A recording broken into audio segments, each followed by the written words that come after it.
Salut tout le monde! Après vous avoir fait découvrir nos critères qui ont prévalu au choix de notre voilier, aujourd'hui, on vous fait découvrir l'extérieur.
Ok, on commence la visite de l'extérieur du bateau. Avant de toute chose, avant de monter sur le bateau, on a quelque chose qu'on trouve assez pratique pour nous. C'est la passerelle ici. En fait, cette passerelle, elle nous sert à la fois d'échelle de bain quand on est au mouillage, avec une profondeur qui est quand même assez longue. Et puis elle nous sert quand on est à quai ou cul à quai, à pouvoir monter, à accéder au bateau. Donc ça, c'est vraiment bien. Ensuite, elle donne sur une plateforme qui est une sorte de rallonge où on a deux sièges qui sont vraiment très confortables aussi en navigation.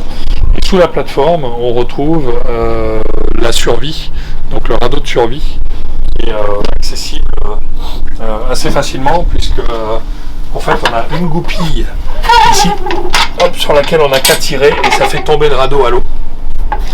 Donc ça c'est assez pratique. Et puis ce qu'on aime bien aussi sur cette passerelle, c'est que finalement quand on la relève, elle vient complètement fermer l'accès à la plateforme. Donc en navigation, ça reste quand même assez sécurisant aussi. Voilà, donc la plateforme, elle est super pratique parce qu'elle nous permet, quand on se baigne, de ne pas avoir à mettre de l'eau partout dans le cockpit. Donc il y a ces deux sièges là qui sont vraiment confortables en navigation. Et puis on a ici une douchette avec l'eau chaude qui permet de se rincer.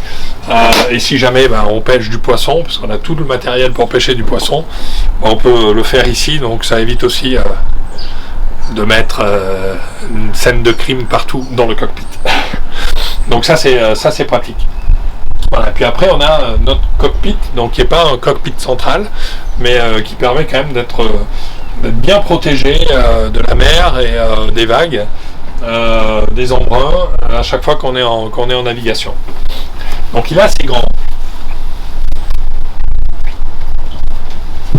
On lâche facilement à 10 dans ce cockpit, avec au centre la barre à roues, les instruments de navigation et puis la table. Et puis on a 3 coffres en fait dans le cockpit. Un premier coffre tribord, ils sont très grands, les coffres tribord, donc à droite et bâbord à gauche, sont vraiment très grands. On a à l'intérieur énormément de matériel.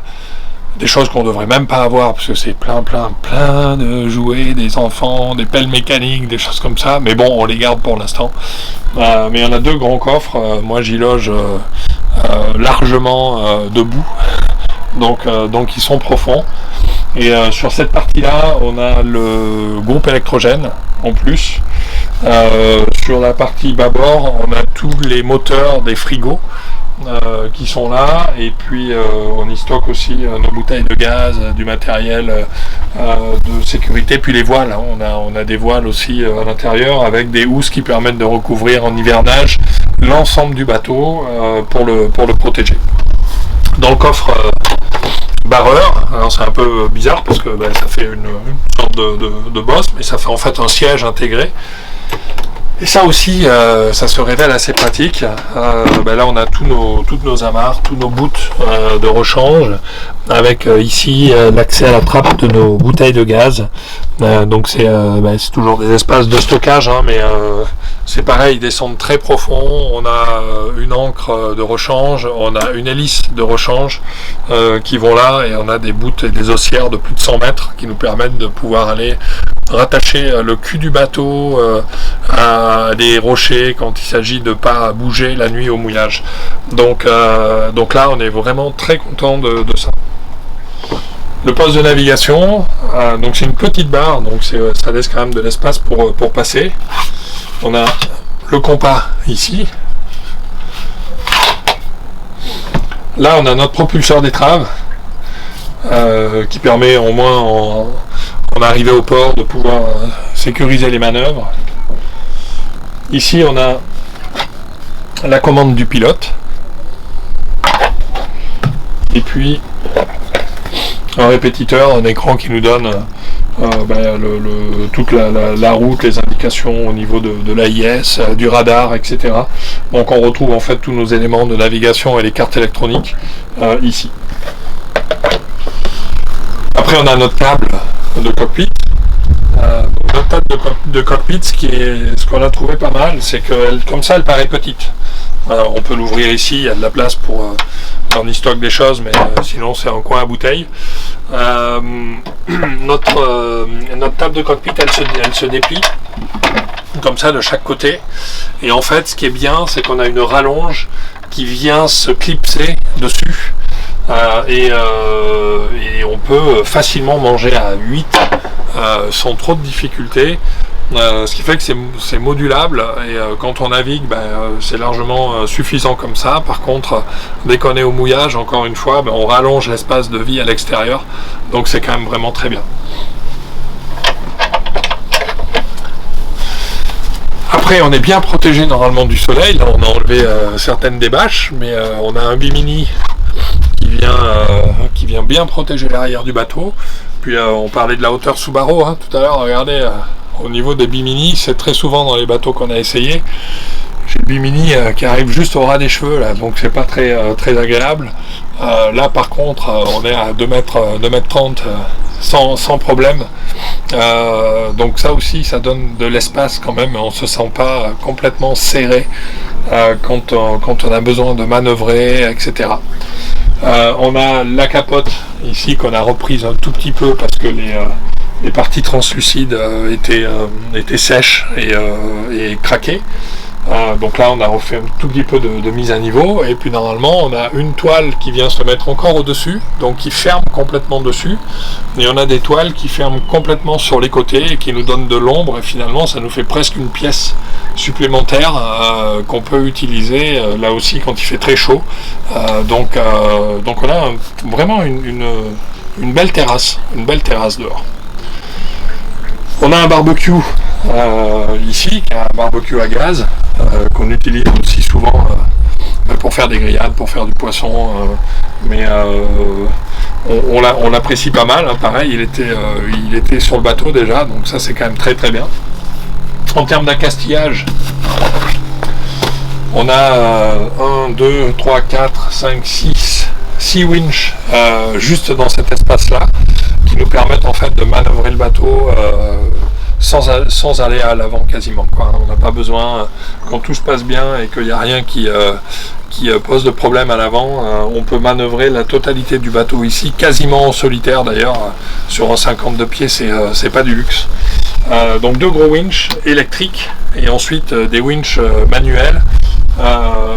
Ici aussi des winches manuels, et là il y a une démultiplication qui est quand même énorme. On a notre moteur d'annexe qui est là sur Palan pour pouvoir le mettre à l'eau. Il est assez lourd, il fait plus de 40 kg, donc c'est pas mal de pouvoir l'avoir sécurisé comme ça et de le faire descendre. Et ensuite, donc on a tout le poste de manœuvre ici avec la drisse de grand voile, les prises de riz, le haut-bas, l'écoute de grand voile, et puis la bordure, donc tout se règle là, ainsi que le débordement du chariot de grand voile. Donc vraiment on n'a pas besoin de bouger et on est très très à l'abri. Et là on a des répétiteurs d'instruments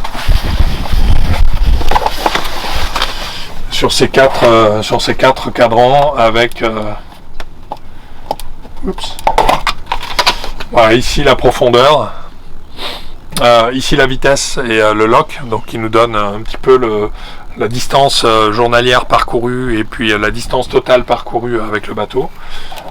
Et là les répétiteurs de vent avec la direction du vent, la force du vent en vent réel, en vent apparent, et puis également ça c'est un répétiteur de près qui nous permet de voir quand on navigue au près jusqu'à combien on serre le près, on serre le vent. Donc voilà, ces quatre cadrans sont aussi très utiles puisqu'on n'a pas besoin finalement d'aller quand on est à l'extérieur, on n'a pas besoin de rentrer à l'intérieur pour voir ce qui se passe. Donc voilà, on a nos deux panneaux solaires avec un portique pour l'ensemble de nos instruments, GPS, voilà, et puis d'autres instruments qui sont connectés ici. Et vraiment la surface des panneaux solaires, elle est vraiment confortable. Vous me suivez sur les passes avant.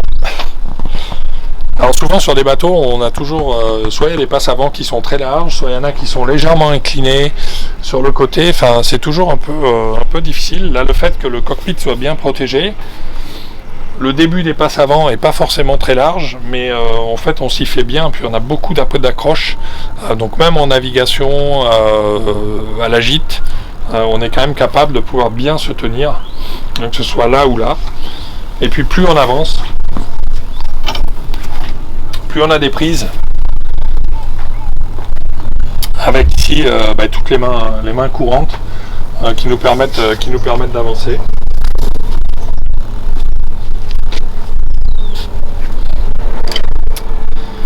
Et puis l'accès au pied du mât avec des garde-corps. Voilà, où on peut ici à partir de là, on voit la hauteur, hein, le mât fait 19 mètres 50 à peu près, donc ça fait de la surface de voile. C'est un bateau qui au près, donc en serrant le vent, en remontant au vent le plus possible à 110 mètres carrés de voilure, donc une grand voile qui doit faire à peu près 40 mètres carrés, et puis un grand génois qui fait 70 mètres carrés. Donc ce grand génois il est devant sur enrouleur électrique, et c'est vrai que ça fait un plan de voilure quand même assez important, mais le bateau tient vraiment bien, hein. On prend en ayant navigué, on commence à prendre un riz dans la grand voile à partir de 23-24 nœuds, et on garde le génois complètement déroulé, le bateau reste bien équilibré quand même, donc il tient vraiment bien. Ici on se retrouve sur la plage avant. Alors en navigation on pose notre annexe ici, comme ça elle ne bouge pas, on la monte à bord à partir de la drisse de spi. Mais la plage avant elle est quand même confortable, il y a de l'espace, il y a quelques étourneaux qui sont venus pendant la nuit ou pendant la soirée hier. Mais là on peut manœuvrer, et encore une fois on a plein de prises, on se tient au banc, on a des prises pour se tenir. On prend pas, il y a toujours un risque à venir manœuvrer sur la plage avant, hein, mais globalement on a quand même de l'espace. Donc les enfants passent du temps sous la baume, des fois en navigation. On peut aussi rester là, mais surtout la meilleure place très souvent c'est sur le balcon avant, assis, les pieds qui traînent dans l'eau, ça c'est pas mal. Et puis on a nos deux voiles avant. Alors ça c'était aussi quelque chose qu'on a trouvé intéressant sur le bateau, c'est que la trinquette a été installée il y a 2 ans, enfin il y a 3 ans, par l'ancien propriétaire.